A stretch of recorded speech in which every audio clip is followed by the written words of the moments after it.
Bismillahirrahmanirrahim. Assalamualaikum warahmatullahi wabarakatuh.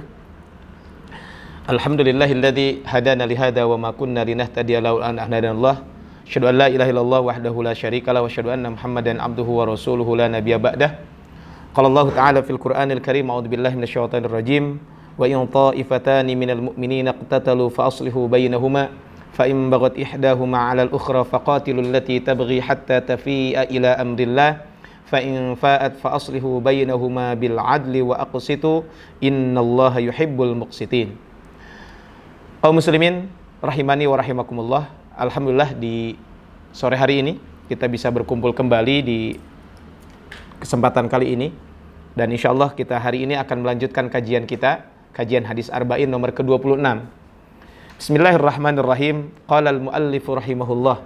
Penulis buku ini Al-Imam An-Nawawi, beliau mengatakan al-hadisu as-sadisu wal ishrun, hadis ke-26. An Abi Hurairah radhiyallahu anhu qala, dari sahabat Abu Hurairah radhiyallahu anhu, beliau berkata, qala Rasulullah sallallahu alaihi wasallam, Rasulullah SAW bersabda, kullu sulama minan nasi alaihi sadaqah, setiap ruas tulang tubuh manusia wajib dikeluarkan sedekahnya. Kulla yaumin tatlu fihi syams, setiap hari tak kala matahari terbit, ya'dilu bainal isnaini, dia mendamaikan antara dua orang yang berselisih, shadaqatun, maka itu termasuk sedekah. Wa yu'inu rajula ala dabbatihi, membantu orang untuk menaiki kendaraannya, fayahmilu 'alaiha aw yarfa'u 'alaiha mata'ahu, atau menaikkan kekayaannya ke atas kendaraannya, shadaqatun, itu merupakan sedekah.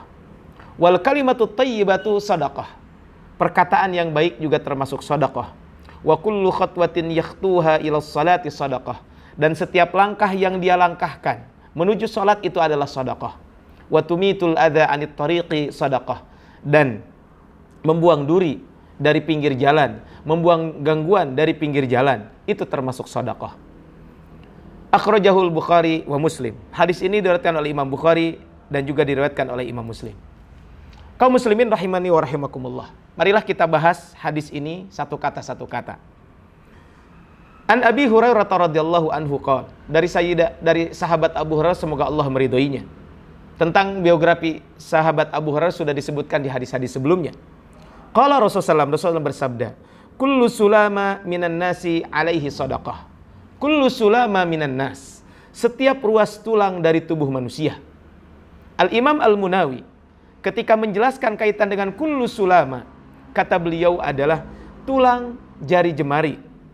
Ya, disebutkan juga jari jemari, bisa juga dikatakan sendi-sendi, dan ada yang mengatakan seluruh tulang. Jadi kullu sulama maknanya seperti itu.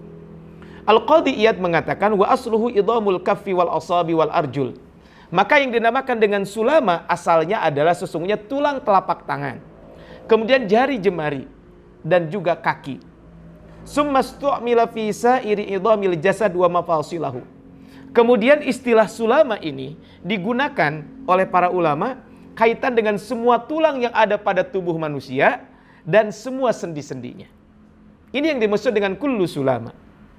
Dan disebutkan dalam beberapa riwayat bahwa setiap manusia itu memiliki 360 ruas. Sebagaimana disebutkan dalam hadis riwayat Imam Muslim, innahu khuliqa kullu insani min bani Adam. Setiap manusia dari anak cucu Adam itu diciptakan ala sittina wa thalathimi'ati mafsalin, terdiri dari 360 ruas. Apakah yang dimaksud dengan al-mafsal yang disebutkan dalam hadis tersebut? Syekh Abdul Hasan Ubaidillah Al-Mubarakfuri, beliau mengatakan multaqal adhamaini fil badan. Yang dimaksud dengan mafsal, yang dimaksud dengan ruas itu adalah pertemuan antara dua tulang di badan manusia. Itu yang disebut dengan mafsal tersebut. Nah, kemudian kullu sulama minan nas alaihi sadaqah, maka wajib atasnya adalah sedekah. Kalau kita lihat kata-kata alaihi, ini mirip dengan alaikum bisunnati, sebagaimana kita bahas di hadis sebelumnya. Hendaklah wajib bagi kalian untuk mengikuti sunnahku, ataupun alaikum bil jamaah, wajib bagi kalian untuk berjamaah. Termasuk di sini maknanya adalah alaihi sedekah. Secara makna adalah wajib bagi setiap diri manusia, setiap ruas tulang manusia itu, persendian manusia itu adalah wajib untuk bersedekah. Walaupun para fuqaha mengatakan yang dimaksud dengan kullu sulama minan nasi alaihi shadaqah, alaihi shadaqah di sini maknanya bukan wajib, tapi ini adalah mandub ataupun anjuran saja. Sebagaimana disebutkan oleh Al-Imam Ibnu Battal, beliau mengatakan ay annahum mandubuna ila dzalika, yaitu mereka dianjurkan untuk melakukan itu, untuk bersedekah. Sehingga kata Imam Nawawi, beliau mengatakan qalal ulama, para ulama mengatakan al-muradu shadaqatu tarhibi wa targhib la ijaba wala ilzam. Yang dimaksud dengan maksudnya adalah sedekah dalam hadis ini adalah tarhib, yaitu menakut-nakuti, wa targhib dan mengembirakan. Bukan maksudnya wajib dan keharusan. Ini adalah yang disampaikan kaitan dengan hadis ini. Jadi bukan wajib, tapi itu adalah lebih kepada anjuran. Jadi setiap hari kita itu adalah harus mengeluarkan sedekah untuk 360 persendian kita. Setelah itu Rasul menyampaikan apa saja jenis sedekahnya. Ini kembali kepada hadis ke-25 yang sempat kita bahas di pertemuan yang lalu. Di hadis ke-25 itu disebutkan tentang macam-macam sedekah. Bahwa yang namanya sedekah tidak mesti menggunakan uang, tidak mesti menggunakan finansial. Maka yang namanya sedekah sifatnya lebih umum. Beda dengan infak. Infak adalah kaitannya dengan finansial, tapi kalau sedekah bisa finansial, bisa materi, bisa non materi. Makanya Rasul di dalam hadis ini menyebutkan beberapa hal kaitan dengan jenis sedekah ini. Yang pertama, kulla yaumin tatlu'u fihi syams. Setiap hari tak kala terbit matahari. Artinya bahwa kata Syekh Abdul Muhsin Al-Abbad beliau mengatakan anna kulla yaumin tatlu'u fihi syams. Setiap matahari terbit matahari tersebut. Maka fa'ala jami'i tilkas sulama. Maka bagi setiap ruas sendi orang tersebut adalah shadaqatun fi dzalikal yaum, maka harus bersedekah dalam hari itu. Maka kata Rasul, ya'dilu bainal isnaini shadaqah. Ketika dia mendamaikan dua orang yang berselisih, maka itu termasuk sedekah. Jadi ketika ada orang yang bersengketa, ada orang yang bertikai, ada orang yang bermusuhan, kemudian ketika mereka bermusuhan, bertikai tersebut kita damaikan, maka itu termasuk sedekah.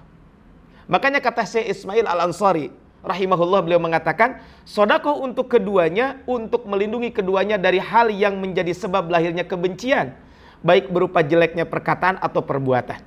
Dan inilah yang Allah perintahkan di dalam Al-Quran, wa ta'awanu 'alal birri wat taqwa. Tolong menolonglah kalian di dalam mengerjakan kebajikan dan takwa.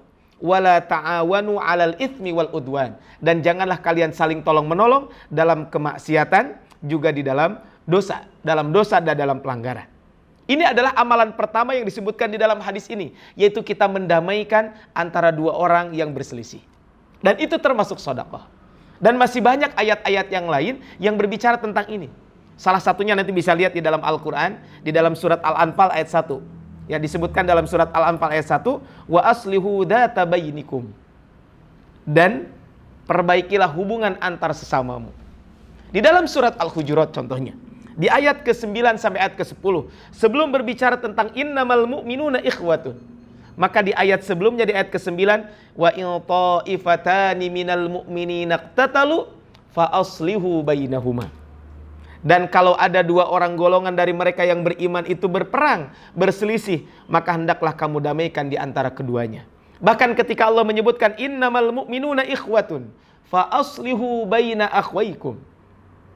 Sesungguhnya mukmin itu adalah bersaudara, maka damaikanlah, perbaikilah hubungan antar kedua saudaramu tersebut. Bahkan ketika Nabi Musa berkata kepada saudaranya Harun, wa qala Musa li akhihi Harun, dan Nabi Musa ketika berkata kepada saudaranya Harun, gantilah aku dalam memimpin kaumku dan perbaikilah, dan janganlah kamu mengikuti jalan orang-orang yang membuat kerusakan. Jadi ini yang pertama. Jadi ya'dilu bainal isnaini shadaqah. Yang kedua, wa yu'inur rajul ala dabbatihi fayahmilu 'alaiha. Membantu orang untuk menaiki kendaraan. Yaitu menolong orang untuk mengendari kendaraan. Ya. Ini adalah termasuk sedekah. Makanya kata Imam Ibnu Hajar ketika menjelaskan hadis ini, jadi diberikan pahala bagi orang yang melakukan ini dengan menggunakan kendaraan orang lain. Jadi dia tidak menggunakan kendaraan dia, tapi menggunakan kendaraan orang yang lain. Au yarfa'u 'alaiha mata'ahu shadaqah, atau menaikkan kekayaan, barang yang akan dibawa kepada kendaraan orang lain tersebut, itu termasuk sedekah. Jadi tidak mesti menggunakan kendaraan kita, kita pun bisa menggunakan kendaraan orang lain. Ini termasuk sedekah. Dan di hadis sebelumnya juga kita pernah membahas, wallahu fi aunil abdi madamal abdu fi auni akhihi. Allah itu akan selalu menolong seorang hamba selama hamba tersebut menolong saudaranya yang lain. Kaum muslimin rahimani wa rahimakumullah. Al-Imam Ibnu Battal, beliau menjelaskan, fahadhihi kulluha.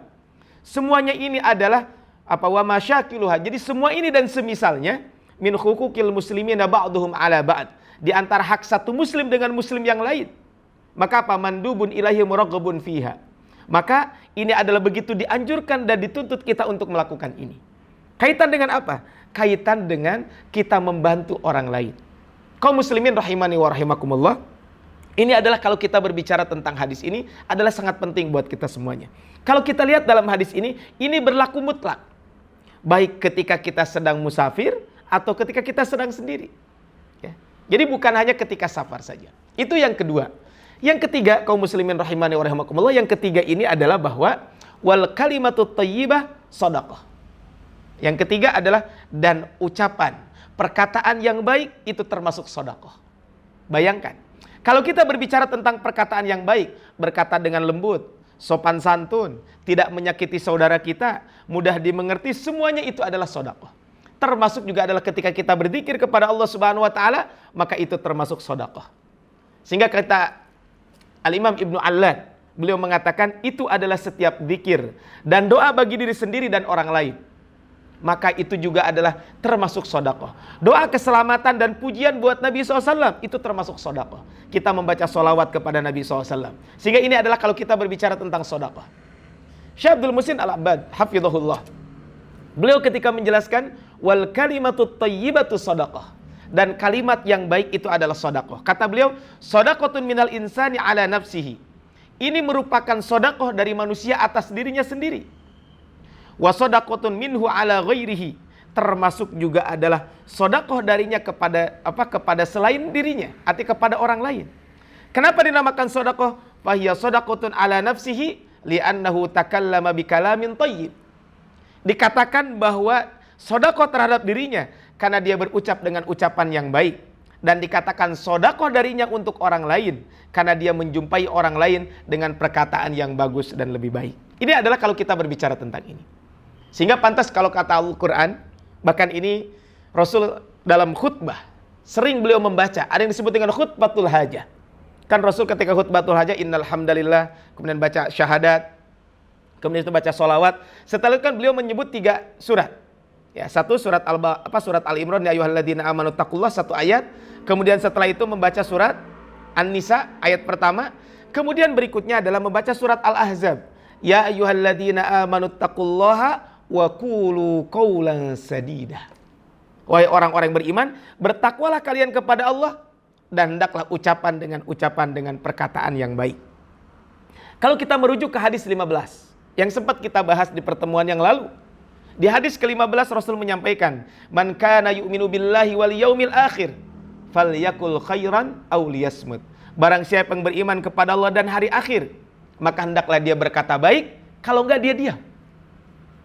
Rasul juga menyampaikan kaitan bagaimana supaya kita senantiasa menjaga kita dari api neraka.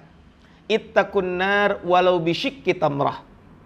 Jauhkanlah dirimu dari api neraka walaupun dengan menanam sebuah biji kurma. Walaupun dengan sebuah biji kurma. Kata Rasul, fa illam tajid, jika engkau 1 buah kurma, 1 biji kurma saja tidak menemukan. Kata Rasulullah, fa bi kalimatin thayyibah, maka bisa digunakan, maka bisa juga dengan menggunakan kalimah thayyibah, dengan ungkapan yang baik. Ini kata Rasulullah sallallahu alaihi wasallam. Jadi bisa menggunakan dengan ungkapan yang baik. Ini ungkapan dari Rasulullah sallallahu alaihi wasallam. Jadi kalimah thayyibah, ungkapan yang baik, perkataan yang baik, itu pun akan menjadi sedekah buat kita semuanya. Sehingga kaum muslimin rahimani wa rahimakumullah, ini adalah kalau kita berbicara tentang sedekah. Kemudian berikutnya adalah wa kullu khutwatin yakhtuha ila salati sadaqah. Dan setiap langkah yang diayunkan untuk menuju salat itu termasuk sedekah. Yaitu langkah kita menuju salat ke masjid, bersama kaum muslimin adalah sedekah bagi pelakunya dan manfaat akan kembali kepadanya. Al-Imam Al-Munawi ketika menjelaskan hadis ini, wa fihi, dan dalam hadis ini haddun ala huduril jama'ati wa luzumil masajid was sa'i ilaiha. Ini terdapat ajakan. Ajakan untuk apa? Untuk menghadiri sholat berjamaah. Kemudian diam di masjid dan berjalan menuju masjid. Ini kata Imam Al-Munawi. Sehingga kata Syekh Abdul Muhsin Al-Abbad ketika beliau mengatakan wa kullu khutwatin yamshihal muslim ila shalah. Setiap langkah yang dilangkahkan oleh setiap muslim menuju salat, shadaqatun minal muslim ala nafsih, itu merupakan sedekah yang dilakukan oleh seorang muslim kepada dirinya. Oleh karena itu kaum muslimin rahimani wa rahimakumullah, sebagian ulama ada yang lebih mengutamakan berjalan kaki ke masjid dibanding naik kendaraan menuju masjid. Secara zahir hadis ini. Kenapa? Semakin jauh perjalanan, maka langkah kita juga akan menjadi pahala di sisi Allah Subhanahu wa taala. Makanya betul kata Rasulullah SAW, man tatahharu fi baiti, siapa yang bersuci dari rumahnya. Biasakan kalau kita mau ke masjid sholat, maka bersuci dulu dari rumah.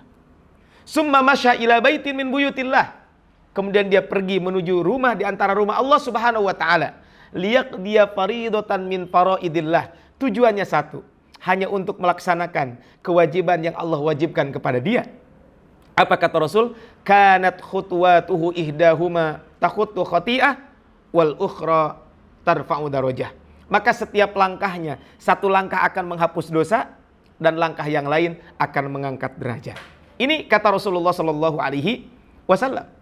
Bahkan dalam hadis lain kaitan dengan keutamaan berjalan menuju masjid. Ada seorang sahabat ketika itu, kanat diyaruna naibatun anil masjid. Fa aradna an nabi abu yutana panaqtariba minal masjid. Dulu para sahabat mereka mengatakan, ya Rasul, rumah kami ini jauh dari masjid. Karena ini jauh dari masjid, kami pingin supaya rumah kami ini dekat ke masjid. Maka akan kami jual rumah-rumah kami tersebut. Kemudian kami akan beli rumah yang dekat masjid. Ini kata sahabat tersebut. Kemudian apa kata Rasulullah SAW? Innalakum bikulli khutwatin darajah. Sesungguhnya setiap langkah yang kamu lakukan, yang kamu langkahkan akan mendapatkan pahala. Akan mengangkat derajat. Makanya dalam hadis lain, diyarukum tuktabu atharukum. Setiap langkahmu akan menjadikan pahala buatmu. Ini adalah kaitan dengan ibadah sedekah tersebut. Kemudian watumitul adza anit tariqi sedekah. Kemudian membuang duri dari jalan, menyingkirkan gangguan dari jalan, itu termasuk sedekah. Makanya mungkin kalau di Bandung ada yang namanya program Kang Pisman gitu ya. Artinya bagaimana kita tidak membuat orang lain merasa terganggu dengan sampah. Kalau ada program pungut sampah di pinggir jalan dan lain sebagainya, itu kan satu hal yang positif. Kenapa satu hal yang positif? Karena itu termasuk sedekah. Artinya kalau ada gangguan di jalan kita ambil, itu kan berarti akan menjadi sedekah. Nah, ketika kita tidak membuat orang lain terganggu dengan sampah yang kita buang, dengan apa yang kita buang di pinggir jalan sehingga mengganggu orang lain, maka itu adalah termasuk sedekah. Menyingkirkan dan menghilangkan apapun di jalan yang mengganggu lalu lalang orang, maka itu termasuk sedekah. Ini yang disampaikan oleh Nabi SAW. Makanya dalam hadis lain Rasul pun menyampaikan, dalam hadis Rasul mengatakan al-imanu bid'un wa sab'una au bid'un wa sittuna syu'bah. Sesungguhnya iman itu ya memiliki 70 atau 60 cabang lebih. Fa'alaha fa'afdaluha qawlu la ilaha illallah. Yang paling utama adalah ucapan la ilaha illallah. Wa adnaha, dan yang paling rendah itu adalah imatatul adza anit tariq, ya, yaitu menyingkirkan gangguan dari jalan. Wal haya'u syu'batum minal iman, dan malu itu bagian dari iman. Ini mungkin kaitan dengan malu bisa lihat di hadis sebelumnya ketika berbicara tentang inna mimma adrakan nasi min kalamin nubuwatil ula idza lam tastahi fasna ma syi'ta. Maka ini adalah hak-hak jalan, ini harus kita perhatikan. Bahkan Rasul pernah menyampaikan iyyakum wal julusa fit turuqat. Wahai para sahabat, jauhilah kamu duduk-duduk di pinggir jalan. Faqalu ya Rasulullah, ma lana min majalisina buddun natahaddatsu fiha. Ya Rasulullah, kami tidak bisa meninggalkan tempat duduk kami. Disitulah kami berbincang-bincang. Faqala idza abaitum illal majlisa fa'atut tariqa haqqah. Kata Rasulullah SAW, seandainya kamu tidak bisa meninggalkan, maka berikanlah bagi jalan itu haknya. Qalu wa ma haqqut tariq? Ya Rasul, apa hak jalan itu? Kemudian Rasul mengatakan ghaddul basar. Satu, jaga pandangan. Wa kafful adza. Kemudian yang kedua adalah tidak mengganggu. Waraddus salam, kemudian juga adalah menjawab salam, wal amru bil ma'ruf wan nahyi 'anil munkar, kemudian memerintahkan yang baik dan mencegah yang munkar. Kaum muslimin rahimahuna wa rahimakumullah, dari hadis yang barusan kita bahas, ada beberapa pelajaran penting yang bisa kita ambil. Yang pertama, anjuran kita untuk bersedekah setiap hari sejumlah ruas tulang yang kita miliki, sejumlah banyaknya persendian yang kita miliki. Tadi disampaikan bahwa jumlah persendian itu ada 360. Sebagaimana disampaikan tadi dalam sebuah hadis Nabi SAW. Dan para ulama pun menguatkan kaitan dengan ini. Sebagaimana Syekh Utsaimin contohnya beliau mengatakan, qalal ulama, para ulama mengatakan min ahlil hadisi wal fiqh, min ahlil fiqhi wal hadis. Para ulama ahli fikih dan ahli hadis, ya. Wa adadus sulama, dan jumlah ruas tulang seseorang itu adalah kulla insani, setiap manusia, 360 udwan au mafsalan, yaitu 360 persendian atau 360 anggota, dan setiap anggota tersebut, setiap persendian tersebut harus dikeluarkan sedekahnya. Tentu ini sangat berat buat kita semuanya jika harus bersedekah dengan finansial, dengan materi kita. Makanya Allah dan Rasulnya memberikan kemudahan kepada kita semuanya. Sebagaimana disebutkan di hadis ke-25. Ini menunjukkan tentang betapa sedekah itu tidak mesti identik dengan finansial. Bahkan dalam sebuah hadis riwayat Imam Muslim, bahwa yusbihu ala kulli sulama min ahadikum sedekah. Hendaklah di antara kalian setiap hari itu harus bersedekah. Maka kata Rasul, fakullu tasbihatin sedekah. Tasbih itu sedekah. Wa kullu tahmidatin sedekah, wa kullu tahlilatin sedekah, wa kullu takbiratin sedekah. Tahmid, tahlil dan takbir itu semuanya sedekah. Wa amrun bil ma'rufi sedekatun, wa nahyun 'anil munkari sedekah. Menyuruh yang baik sedekah, mencegah yang munkar sedekah. Kata Rasul, seandainya itu tidak mampu kita dihitung sampai 360. Wa yujzi'u min dzalika rak'atani yarka'uhuma minad duha. Maka dan semuanya itu dicukupkan dengan kita melaksanakan 2 rakaat sholat duha. Jadi ini adalah penting buat kita semuanya menjalankan sholat duha. Makanya Rasul pun menyampaikan dalam hadis lain, sebagaimana diungkapkan oleh Abu Hurairah radhiyallahu anhu, kata beliau, ausani khalili bi thalath, bahwa kekasihku memberikan wasiat kepadaku tentang 3 hal. Salah satunya adalah waraqata ad-duha, yaitu 2 rakaat sholat duha. Itu yang pertama. Jadi kita dianjurkan bersedekah setiap hari. Yang kedua, pelajaran dari hadis ini juga ini menegaskan kembali bahwa yang namanya sedekah itu tidak mesti kaitan dengan materi, tidak mesti kaitan dengan harta, termasuk sedekah juga adalah kaitannya dengan non harta. Sehingga kata Syekh Abdul Muhsin Al-Abbad hafizahullah, beliau mengatakan, wa kullu qurbatin ya'ti bihal insan. Setiap amalan untuk mendekatkan diri kepada Allah yang dilakukan oleh manusia, sawaun kanat qauliyatan aw fi'liyatan, baik itu bentuknya ucapan atau perbuatan, fahiya shadaqatun, maka ia termasuk sedekah. Wa qad dzakarahu Nabi sallallahu alaihi wasallam fi hadzal hadis huwa min qabilit tamtsil lal hasar. Maka dalam hadis yang disebutkan ini, di hadis ke-26 ini disebutkan itu hanya permisalan saja, itu hanya contoh saja, bukan menunjukkan pembatas. Karena kalau kita lihat di hadis sebelumnya, di hadis 25, berbeda kan dengan hadis ini.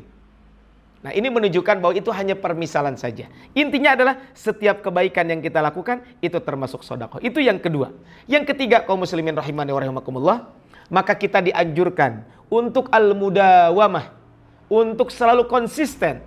Apa kita konsisten? Untuk melakukan ibadah yang sifatnya anjuran atau mandub dan nafilah atau disebut dengan tambahan. Walaupun itu kecil. Jadi anjuran kita jangan hanya melaksanakan wajib, tapi melaksanakan nafilah tambahan. Melaksanakan yang mandub, yang dianjarkan. Walaupun itu adalah sedikit. Bahkan itulah perbuatan yang disukai oleh Allah Subhanahu wa taala. Ahabbul a'mali ilallahi adwamuha wa in qalla. Amalan yang paling dicintai oleh Allah, amalan tersebut sedikit tapi dilaksanakan secara kontinu. Bahkan kata Sayyidah Aisyah, fa wallahi, demi Allah, la yamallullahu hatta tamallu. Allah itu tidak akan pernah bosan sampai kalian bosan sendiri. Maksudnya Allah tidak akan pernah bosan untuk membalas segala kebaikan yang dilakukan sampai kamu bosan sendiri untuk melakukan amal kebaikan. Wa kana ahabbad din ilaihi, dan sesungguhnya agama yang perbuatan yang paling dicintai, yang paling disukai oleh Allah Subhanahu wa taala adalah madawama alaihi sahibahu, yaitu orang yang melakukan amalan tersebut dengan secara konsisten. Kemudian berikutnya kaum muslimin rahimani wa rahimakumullah, yang keempat pelajarannya adalah hadis ini menyebutkan secara khusus keistimewaan kita mendamaikan dua orang yang berselisih. Ini anjuran yang sangat kuat. Bahkan al-islah, perdamaian di antara kaum muslimin diterangkan dalam beberapa ayat. Tadi sudah disampaikan di dalam surat Al-Hujurat. Kemudian dalam surat Al-Hujurat ayat 9 sampai ayat 10. Kemudian juga disebutkan di dalam surat di dalam surat Al-Anfal ayat pertama. Dan bisa bila kita lakukan islah itu tidak ada cara lain kecuali dengan berbohong, itu pun dibolehkan. Kata Rasul, laisal kadzdzabul ladzi yuslihu bainan nas. Bukanlah pembohong orang yang mendamaikan di antara kedua manusia. Fayanmi khairan aw yaqula khairan. Dia bermaksud baik dan berkata yang baik. Ini adalah yang disebut dengan tauriyah.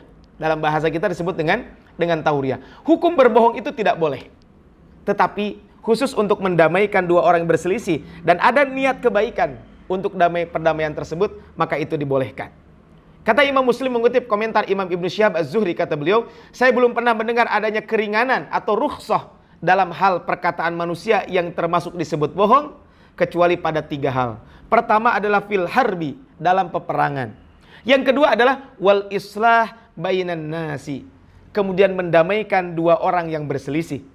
Ya, mendamaikan antara manusia. Kemudian wa hadisur rajul imra'atahu wa hadisum imra'ata zaujaha. Perkataan suami kepada istrinya dan perkataan istrinya kepada suaminya. Yang kelima, kaum muslimin rahimani wa rahimakumullah, dari hadis yang barusan kita sampaikan, ada pelajaran penting adalah anjuran kita untuk selalu hadir sholat berjamaah di masjid. Dan itu kita diperintahkan untuk memakmurkan masjid. Dan dalam melaksanakan ini kita melakukan perjalanan. Kata Rasul, sholatul jamaati tafdalu min sholatil faddi bisab'in wa isyrina darajah. Sholat berjamaah lebih utama 27 derajat dibanding sholat sendiri. Dalam riwayat lain, lebih utama daripada 25 kali derajat. Bahkan dalam hadis lain Rasul mengatakan, sholatul rajul fil jamaah, sholat orang secara berjamaah, tudha'afu ala sholati fi baitihi, maka akan dilipat gandakan dibanding dia sholat di rumahnya. Wa fi suqihi, dan pasarnya, khamsan wa isyrina dhi'fa, 25 kali lipat. Wadhalika annahu idza tawaddaa fa ahsanal wudu, yaitu ketika dia berwudu kemudian dengan wudu yang terbaik, summa kharaja ilal masjid, kemudian dia keluar ke masjid, la yukhrijuhu illa shalah, tidak ada tujuan kecuali untuk salat, kata Rasulullah, maka setiap langkah yang dia langkahkan itu akan mengangkat derajat dan langkah yang lainnya adalah akan menghapus dosa-dosanya. Kemudian kata Rasul diteruskan, fa idza shalla lam tazallil malaikatu tusalli alaihi, kalau dia salat maka malaikat selalu mendoakan orang tersebut. Madama fi musallahu, selama dia berada di tempat sholatnya. Apa yang didoakan oleh malaikat? Allahumma salli alaihi, Allahumma arhamhu. Ya Allah, ya Allah, Allahumma salli alaihi, Allah berikanlah sholawat untuknya. Allahumma arhamhu, ya Allah berikanlah kasih sayang untuknya. Wala yazalu ahadukum fi sholati man tadara shalah, dan seseorang akan dicatat seperti orang sholat ketika dia menunggu waktu sholat tersebut. Ini adalah ketika kita berbicara tentang sholat berjamaah. Artinya anjuran buat kita untuk memakmurkan masjid dengan kita menjalankan sholat berjamaah. Kemudian berikutnya yang keenam adalah kita dianjurkan untuk menghilangkan segala gangguan yang akan mengganggu manusia secara umum. Bukan hanya orang muslim, tapi manusia secara umum. Tadi disampaikan kaitan dengan hadisnya, al-imanu bid'un wa sab'una au bid'un wa sittuna. Iman itu ada 70 atau 60 cabang. Maka yang paling tinggi la ilaha illallah, dan yang paling rendah adalah membuang duri atau menyingkirkan gangguan dari jalan. Makanya bagi orang yang beriman, ya, dia menghilangkan gangguan dari jalan, itu dimaknai memperluas atau memperlebar jalan. Ini bisa jadi seperti itu. Jalan sempit kemudian diperlebar. Atau apa? Karena itu tempat jalan manusia sehingga apa? Menjadi nyaman. Oleh karena itu aktivitas apapun yang dapat menimbulkan gangguan bagi seorang mukmin di jalan, seperti parkir kendaraan sembarangan, berdagang di bahu jalan yang mengganggu orang berjalan, kemudian juga adalah melakukan balapan liar dan lain sebagainya, itu akan mengganggu, maka itu termasuk dosa. Kenapa? Karena itu termasuk mengganggu orang lain. Ya. Bahkan Nabi SAW mengatakan ittaqul la'inaini, jauhilah, kata Rasulullah SAW, takutlah terhadap 2 hal yang dilaknat. Qalu wa man la'inan, ya Rasul, apa yang membuat orang dilaknat? Kata Rasulullah adalah alladzi yatakhalla fi tariqin nas aw dhillihim, orang yang buang hajat, orang yang buang air kecil, orang yang buang hajat di tempat jalanan manusia atau di tempat orang berteduh. Artinya ini menunjukkan bahwa kita dilarang untuk mengganggu orang lain. Dan yang terakhir kaum muslimin rahimani wa rahimakumullah, kalau kita lihat dari hadis ini, ternyata kebaikan itu sangat banyak. Perbuatan yang sepele itu bisa dianggap satu kebaikan ketika kita melaksanakannya karena Allah Subhanahu wa taala. Sehingga kita sebagai seorang muslim harus selalu optimis, harus selalu mengharapkan perjumpaan dengan Allah Subhanahu wa taala dan mengakui cintanya. Kita tidak boleh putus asa dari rahmat Allah Subhanahu wa taala. Maka jalan kebaikan itu sangat banyak. Makanya pantas kalau Imam An-Nawawi rahimahullah, beliau menyebutkan di dalam kitab Riyadhus Shalihin min kalami sayyidil mursalin, babun fi bayani kasrati turukil khair. Bab yang membahas betapa banyaknya jalan kebaikan. Tentu bagi kita semuanya tinggal memilih. Syukur kita bisa memilih banyak dari kebaikan-kebaikan yang disebutkan. Kalau seandainya tidak, maka minimal 1 atau 2 kita mendawamkan kebaikan-kebaikan tersebut. Dan insya Allah ketika kita bisa mendawamkan itu, akan menjadikan buah kebaikan buat kita semuanya. Kaum muslimin rahimani wa rahimakumullah, demikianlah kajian hadis Arba'in nomor ke-26.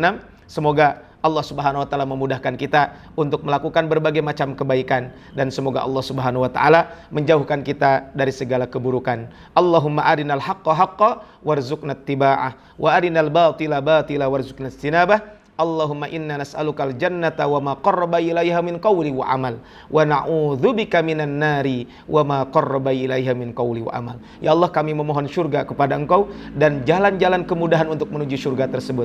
Ya Allah, kami berlindung kepada Engkau dari neraka, dan termasuk juga adalah jalan-jalan yang akan mendekatkan kita kepada neraka. Kami berlindung kepada Allah ya Allah, supaya Engkau menjauhkan kaitan dengan ini. Rabbana atina fid dunya hasanah wa fil akhirati hasanah wa qina adzabannar. Subhana rabbika rabbil izzati amma yasifun wa salamun alal mursalin walhamdulillahi rabbil alamin. Assalamualaikum warahmatullahi wabarakatuh.